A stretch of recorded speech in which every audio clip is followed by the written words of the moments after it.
My name is Burke Hedges, author of the best-selling book, The Parable of the Pipeline. I open my book with a story about Pablo and Bruno, who take two very different paths in their quest for financial independence. What you're about to see is the delightful animated story of their adventure. So, sit back, relax, and enjoy the life-changing lessons in The Parable of the Pipeline.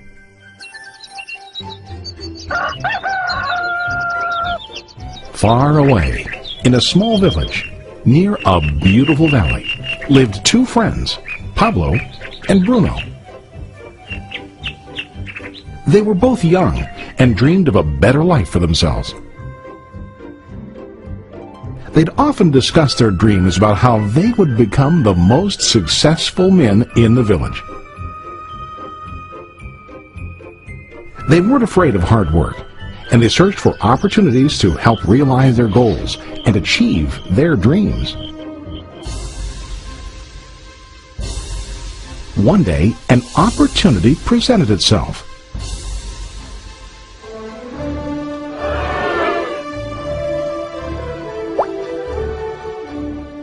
The mayor of the village decided to hire two people to bring water from a spring up on the mountain, across the valley, back down to the village.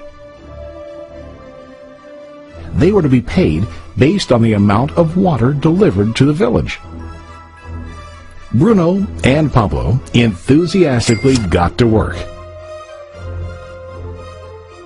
Every day, from morning till evening, they carried buckets to and from the spring. They worked hard, carrying water to the village. In the evening, they'd return home with their day's wages.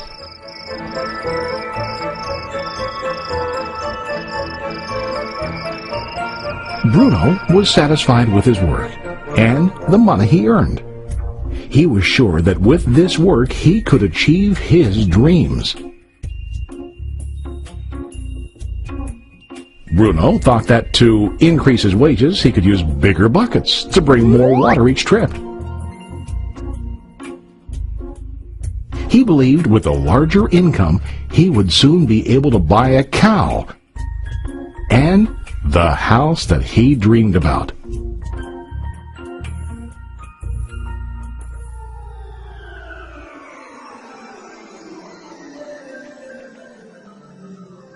Now Pablo was not satisfied. At the end of the day, his back and hands ached, and he was exhausted. He was looking for an easier way to earn more. One day an idea occurred to Pablo. He imagined building a pipeline to deliver the water from the mountain spring to the village. With this pipeline, he could get more water to the village without carrying buckets back and forth from the spring to the village. Soon, he got very excited about his idea and began to plan. Pablo, of course, shared his idea with his friend Bruno and asked him to join with him to work on and help build the pipeline.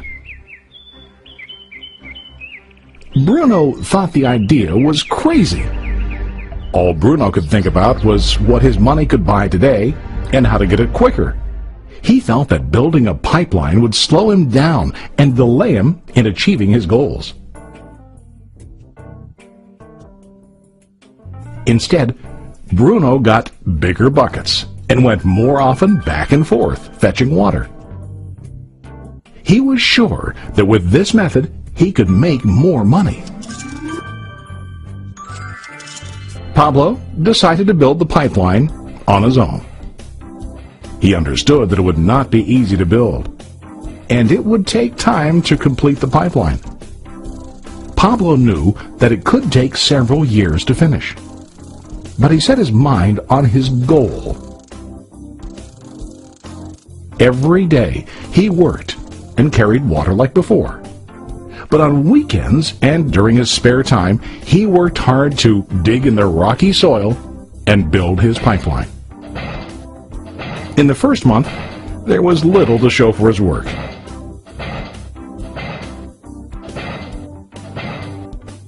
Bruno and the villagers laughed and teased him. They called him Pablo the Pipeline Man. During this time, Bruno's income doubled. He already bought a cow and a bigger house. His lifestyle changed. He now spent time after work in the bar, enjoying his hard-earned wages from delivering water.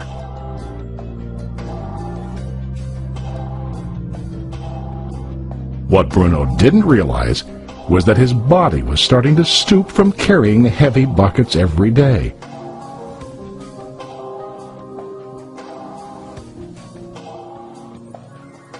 His face looked worn and his body tired. Soon, he began to carry less and less water due to the wear and tear on his body.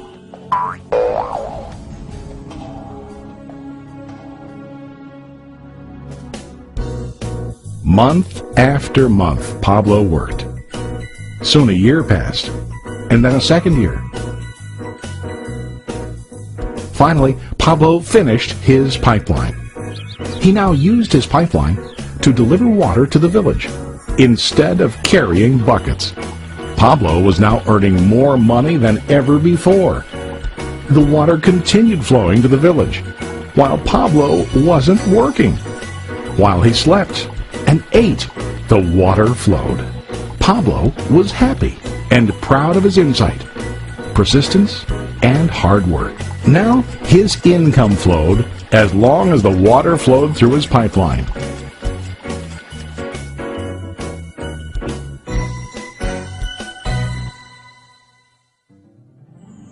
The story of Bruno and Pablo is a reflection of life. Their jobs symbolize what most people do to earn money. Bruno gets his money using buckets. He goes back and forth, carrying his buckets from the spring to the village in exchange for money. To increase his income, he either has to go more frequently to the spring or to use larger buckets. It's common in real life to increase our income by working harder. For example, working overtime or getting a second job.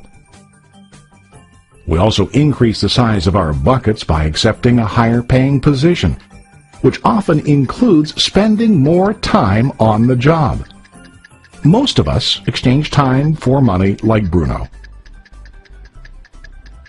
We know that every person has only 24 hours in the day and that it's not possible to use all our time to work.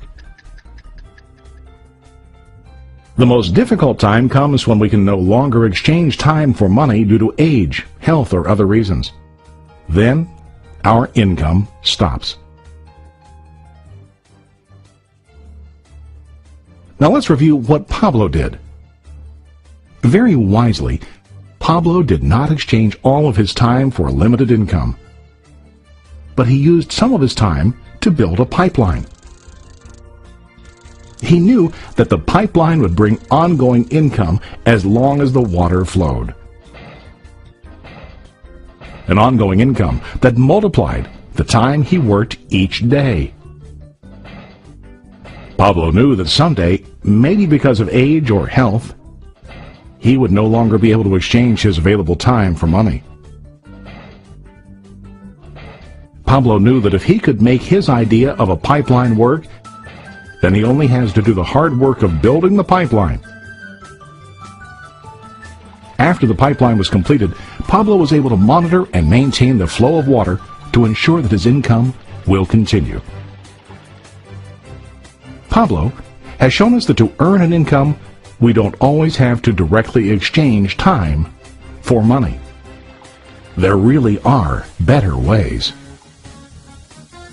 How about you? Are you still like Bruno, who directly exchanges time for money? Or do you want to be like Pablo, building and maintaining a pipeline for ongoing income? If you are interested in the idea of building your own pipeline, contact the person who lent you this presentation. You can start building your pipeline today.